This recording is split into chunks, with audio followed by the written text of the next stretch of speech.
नमस्कार विद्यार्थी मित्रों, धोरण 7 में विषय सामाजिक विज्ञान में चौथो पाठ मध्ययुगीन स्थापत्यो, शहरों, वेपारी अने कारीगरों। गया विडियो में आपणे मध्ययुगीन स्थापत्यो, भारतना स्थापत्यो विषे शीख्या था अने आजे आपणे आगळ वधीए तो गुजरातना स्थापत्यो विषे चर्चा करीशुं।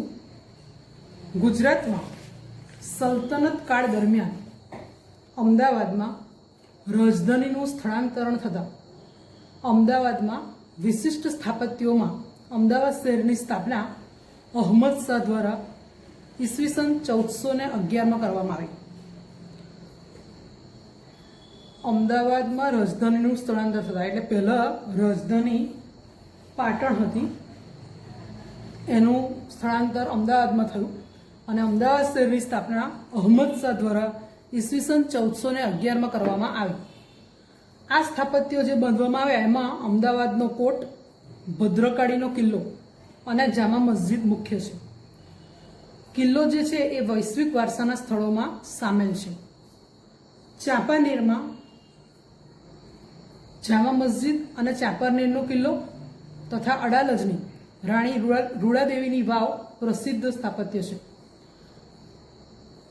आ अडालजनी राणी रूडादेवीनी वाव आ प्रख्यात है। आपणे आगळ पण एक वाव जोई थी, राणीनी वाव, अने अत्यारे आपणे जोईए छे अडालजनी राणी रूडादेवीनी वाव।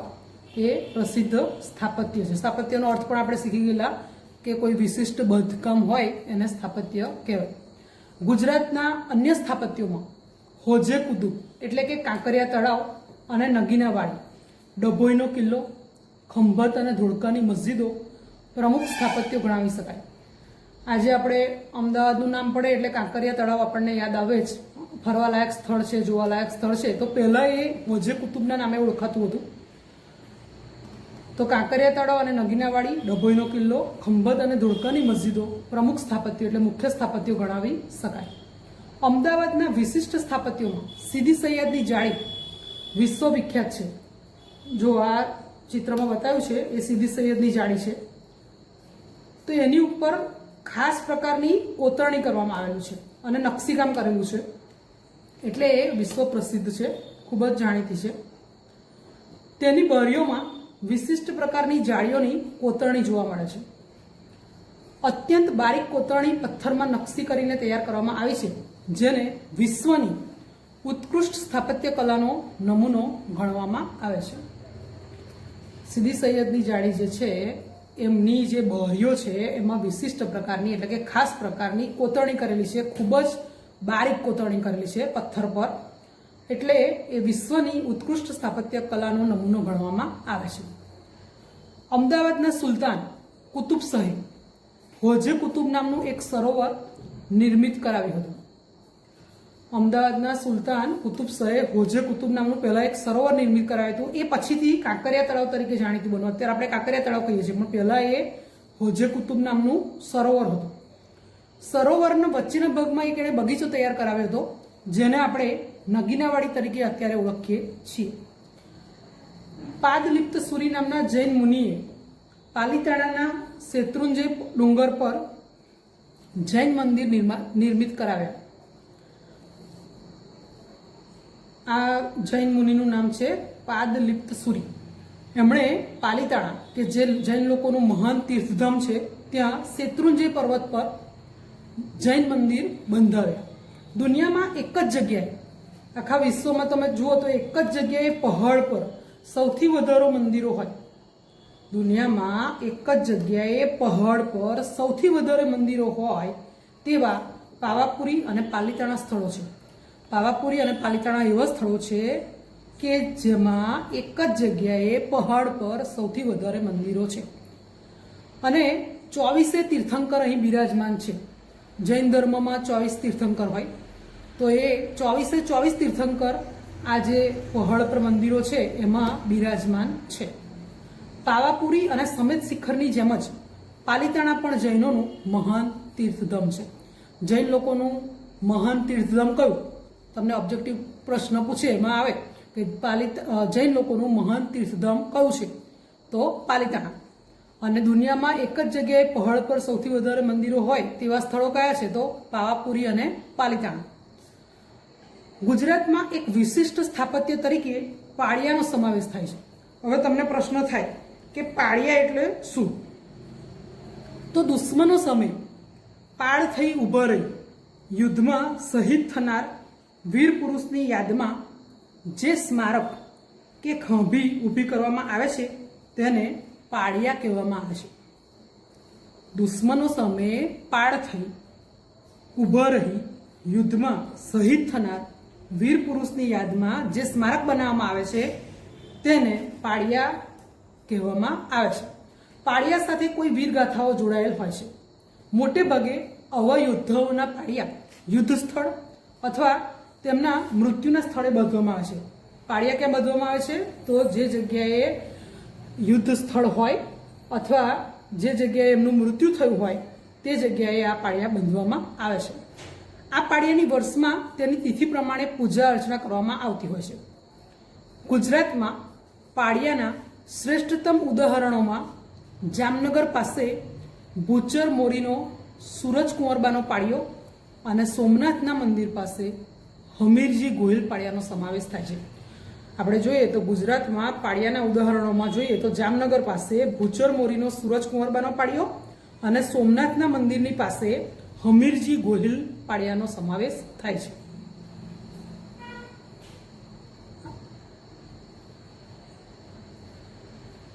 ચિત્રકલા જોઈએ.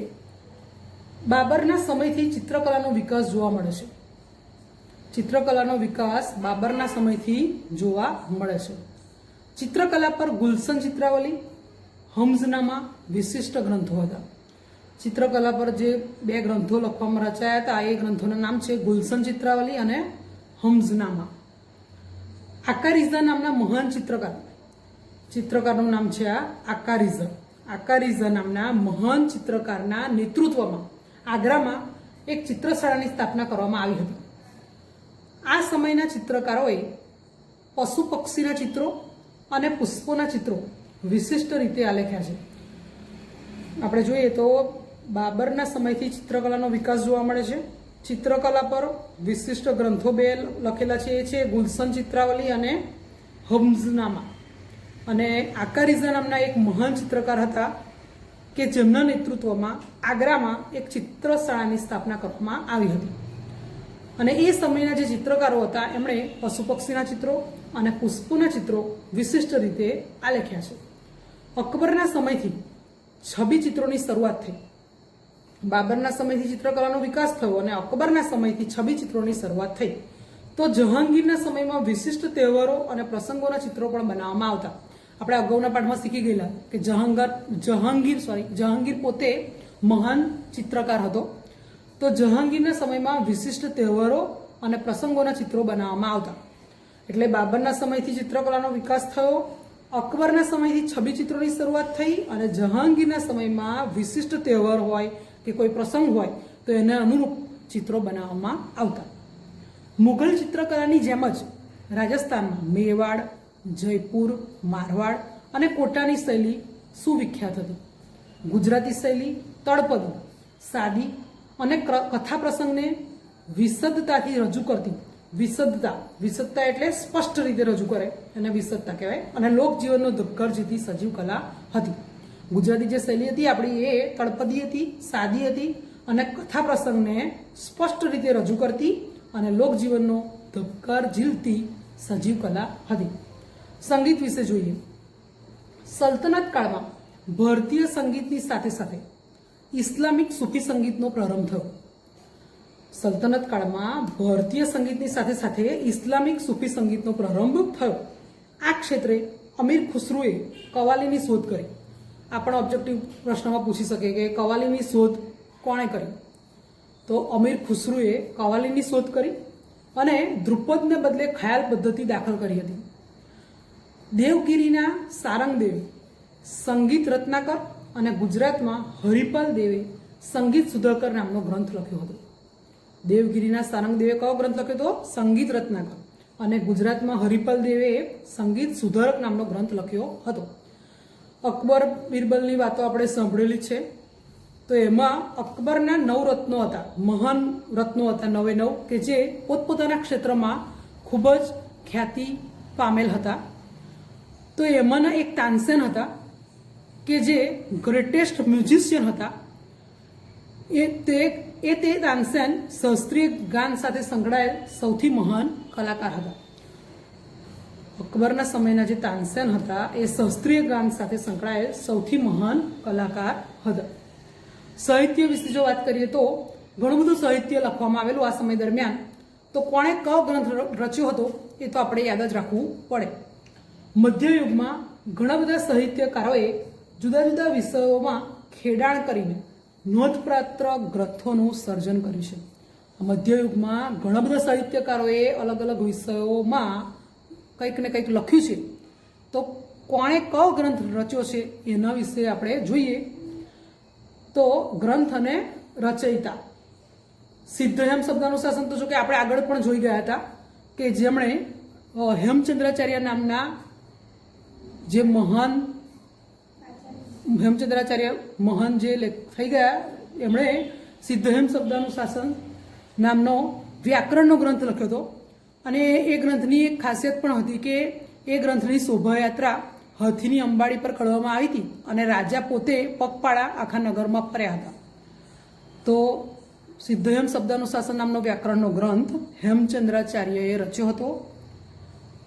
ગીત ગોવિંદમ નામનો ગ્રંથ જયદેવે રચ્યો હતો. હિતોપદેશ નામનો ગ્રંથ નારાયણે રચ્યો હતો. સિદ્ધાંત શિરોમણી અને લીલાવતી નામનો ગ્રંથ ભાસ્કરાચાર્યએ લખ્યો હતો. પૃથ્વીરાજ રાસો ચંદબરદાઈએ રચેલો ગ્રંથ એટલે પૃથ્વીરાજ રાસો નામનો ગ્રંથ ચંદબરદાઈએ રચ્યો હતો. તુગલુકનામા અને તારીખે દિલ્હી એ અમીર ખુસરોએ રચ્યો હતો ગ્રંથ. કિતાબુલ હિન્દ રહેલા નામનો ગ્રંથ ઇબ્ન બતુતાએ રચ્યો હતો. કાનડદે પ્રબંધ નામનો ગ્રંથ પદ્મનાભે રચ્યો હતો.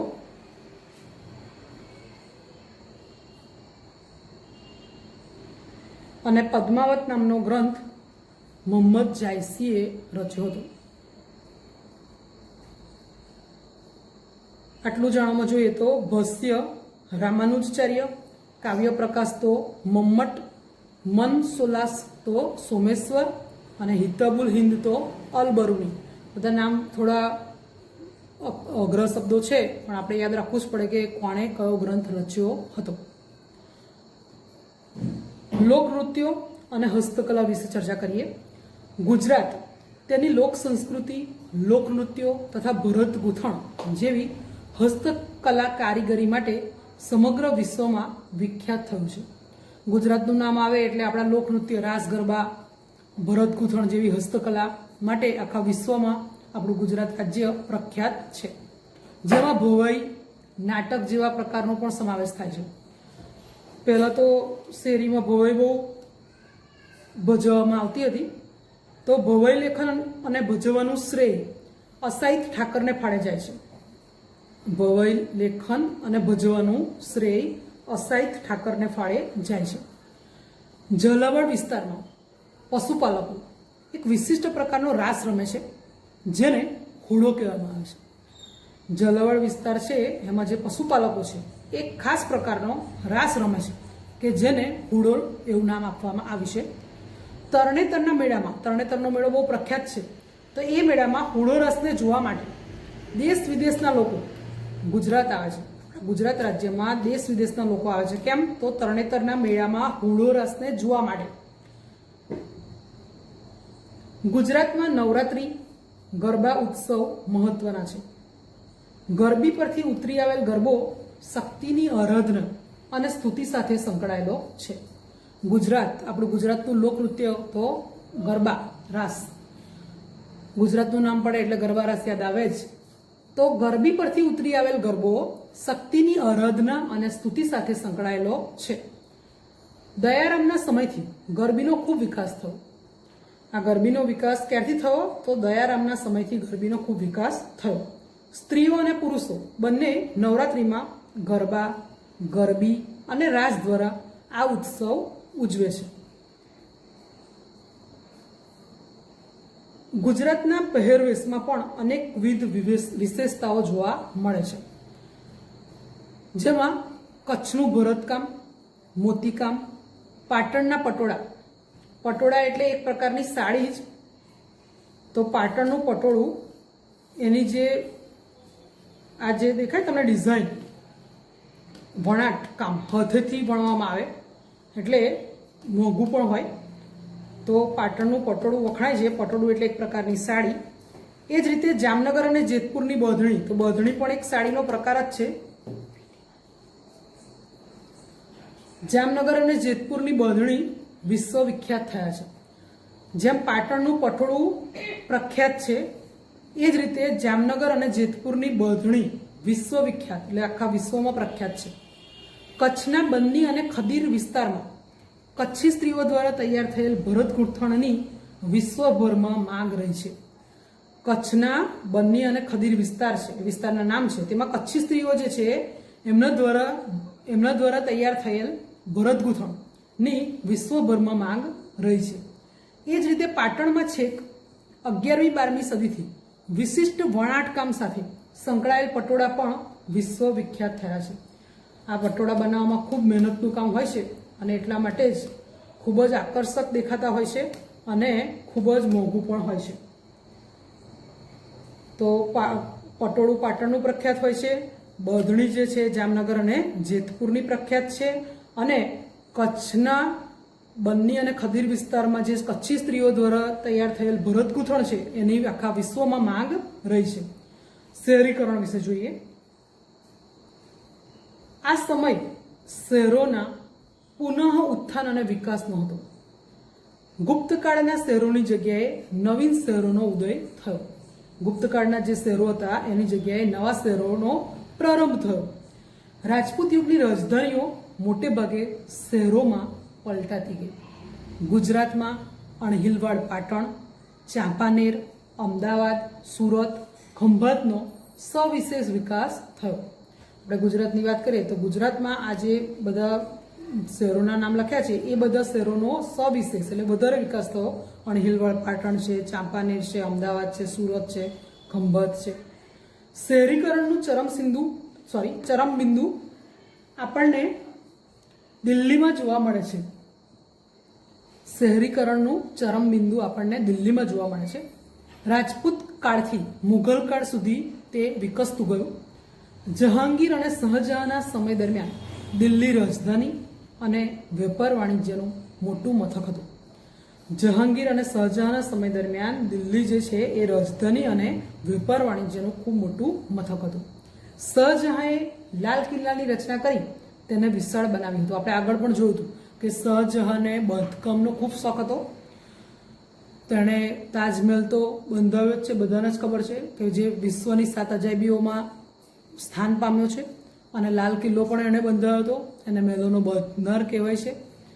તો એણે શાહજહાંએ લાલ કિલ્લાની રચના કરી અને એને વિશાળ બનાવ્યું હતું. આ સમયના લાહોર, જોનપુર અને ઢાકા વેપારી માર્ગ પર આવતા હોવાથી તેનો શહેરો તરીકે વિકાસ થયો હતો. આ સમયના લાહોર, જોનપુર અને ઢાકા વેપારી માર્ગ પર આવતા હોવાથી તેનો શહેરો તરીકે વિકાસ થયો હતો. શીખ ધર્મને કારણે અમૃતસર પણ અગત્યનું શહેરી કેન્દ્ર હતું. અમૃતસરનું નામ પડે એટલે આપણને ખ્યાલ આવે કે સુવર્ણ મંદિર ખૂબ જ જાણીતું છે. તો શીખ ધર્મને કારણે અમૃતસર પણ અગત્યનું શહેરી કેન્દ્ર હતું. દક્ષિણ ભારતમાં દેવગિરી, કે જેને દૌલતાબાદ તરીકે પણ ઓળખવામાં આવે છે, ઉત્તર અને દક્ષિણને જોડતું સમૃદ્ધ શહેરી કેન્દ્ર હતું. દક્ષિણ ભારતમાં ઉત્તર અને દક્ષિણને જોડતું સમૃદ્ધ શહેરી કેન્દ્ર કયું હતું? તો દેવગિરી અથવા તો દૌલતાબાદ. મરાઠા સામ્રાજ્યમાં પુણે, સતારા, ગ્વાલિયર અને વડોદરા જેવા શહેરોનો વિકાસ થયો હતો. મરાઠા સામ્રાજ્યમાં કયા કયા શહેરોનો વિકાસ થયો હતો? પુણે, સતારા, ગ્વાલિયર અને વડોદરા. તો યુરોપિયન કંપનીઓના આગમનને કારણે દીવ, દમણ, ગોવા, મુંબઈ, મદ્રાસ, પુડુચેરી, કોચી, ચંદ્રનગર અને સુરતનો શહેરી કેન્દ્રો તરીકે વિશિષ્ટ વિકાસ થયો હતો. વિજયનગરની રાજધાની હમ્પી હતું. આપણે આગળ જોયું હતું વિજયનગર હિન્દુ રાજ્ય આપણે આગળ શીખી ગયેલા. તો વિજયનગરની રાજધાની હમ્પી હતું. હમ્પીમાં આવેલા વિદેશી મુસાફરોએ હમ્પીના વિશિષ્ટ હુન્નર ઉદ્યોગોની માહિતી આપી છે. વિજયનગરથી સુતરાઉ કાપડ, રેશમી કાપડ અને મસાલા સહિતની ચીજવસ્તુઓ યુરોપ સુધી જતી હતી. વિજયનગરથી સુતરાઉ કાપડ, રેશમી કાપડ અને મસાલા સહિતની ચીજવસ્તુઓ યુરોપ સુધી જતી હતી. હમ્પીમાંથી 3 પ્રકારના સુવર્ણ સિક્કાઓ મળી આવ્યા છે. વિજયનગરની રાજધાની હમ્પી હતું. હમ્પીમાં જે વિદેશી મુસાફરો છે આવ્યા હતા એને લીધે આપણને વિશિષ્ટ હુનર ઉદ્યોગોની માહિતી મળી છે. વિજયનગરથી સુતરાઉ કાપડ, રેશમી કાપડ અને મસાલા સહિતની વસ્તુઓ છે યુરોપ સુધી જતી હતી. તો હમ્પીમાંથી 3 પ્રકારના સુવર્ણ સિક્કાઓ મળી આવ્યા છે, જે દર્શાવે છે કે હમ્પી હુન્નર કલાનું અને વેપાર વાણિજ્યનું મોટું કેન્દ્ર હતું. આ તમને ઐતિહાસિક કારણમાં પૂછી શકે એવું છે કે હમ્પી હુન્નર કલાનું અને વેપાર વાણિજ્યનું મોટું કેન્દ્ર હતું. તો આપણે કારણ લખવાનું છે. કેમ હતું? તો વિજયનગરથી સુતરાઉ કાપડ, રેશમી કાપડ, મસાલા સહિતની ચીજવસ્તુઓ યુરોપમાં જતી હતી અને હમ્પીમાંથી 3 પ્રકારના સુવર્ણ સિક્કાઓ મળી આવ્યા છે, જેના પરથી આપણને ખબર પડે છે કે હમ્પી હુન્નર કલાનું અને વેપાર વાણિજ્યનું મોટું કેન્દ્ર હતું. ગુજરાતના ભરૂચ અને ખંભાત બંદર પછી ખાસ કરીને 16મી સદીમાં સુરત ભારતનું મહત્વનું વ્યાપારિક કેન્દ્ર હતું. વીરજી વોરા અને ગોપી મલિક જેવા વિશ્વવિખ્યાત સોદાગરો સુરતમાં રહેતા. ગુજરાતના ભરૂચ અને ખંભાત બંદર પછી ખાસ કરીને 16મી સદીમાં સુરત ભારતનું વ્યાપારિક કેન્દ્ર હતું અને વીરજી વોરા અને ગોપી મલિક જેવા વિશ્વવિખ્યાત સોદાગરો સુરતમાં રહેતા હતા. સુરતમાં 17મી સદીમાં મસલિન, સુતરાઉ કાપડ અને જહાજ બનાવવાના ઉદ્યોગો વિકસ્યા હતા. જરીભરત કાપડનો વિશ્વભરમાં સૌથી મોટો વેપાર સુરતથી થતો હતો. સુરત એક આંતરરાષ્ટ્રીય બંદર હોવાથી ભારતીય અને યુરોપિયન વેપારીઓના અનેક વેપારી સંસ્થાનો અહીં જોવા મળ્યા હતા. જરી ઉદ્યોગ માટે વિશ્વભરમાં સુરત જાણીતું હતું. સુરત એક આંતરરાષ્ટ્રીય બંદર હતું એટલે ભારતીય અને યુરોપિયન વેપારીઓના અનેક વેપારી સંસ્થાનો અહીં જોવા મળ્યા હતા. સુરતમાં મરી મસાલા, સુતરાઉ અને રેશમી કાપડ તથા ગળીના મોટા ગોદામો પણ હતા. સુરતમાં ચાલતા ઉદ્યોગ ધંધાને કારણે અને વિદેશ વેપારને કારણે આનુષંગિક હુનર ઉદ્યોગો જેવા કે ગોદામો, પેકિંગ, વહાણ બાંધવાના ઉદ્યોગો, નિવાસની વ્યવસ્થા, વણાટકામ, છાપકલા, ધાતુકલાનો વ્યાપક વિકાસ થયો હતો. તો જરી ઉદ્યોગ માટે સુરત વિશ્વભરમાં જાણીતું હતું. અત્યારે સુરતનું નામ પડે તો આપણને કયો ઉદ્યોગ યાદ આવે? હીરા ઉદ્યોગ. બરાબર ને? તો સુરત એક આંતરરાષ્ટ્રીય બંદર હોવાથી ભારતીય અને યુરોપિયન વેપારીઓના અનેક વેપારી સંસ્થાનો અહીં જોવા મળ્યા હતા. સુરતમાં મરી મસાલા, સુતરાઉ અને રેશમી કાપડ તથા ગળીના મોટા ગોદામો હતા. સુરતમાં ચાલતા વેપાર ધંધાને કારણે અને વિદેશ વેપારને કારણે આનુષંગિક હુનર ઉદ્યોગો જેવા કે ગોદામો, પેકિંગ, વહાણ બાંધવાના ઉદ્યોગો, નિવાસની વ્યવસ્થા, વણાટકામ, છાપકલા, ધાતુકલાનો વ્યાપક પ્રમાણમાં વિકાસ થયો હતો.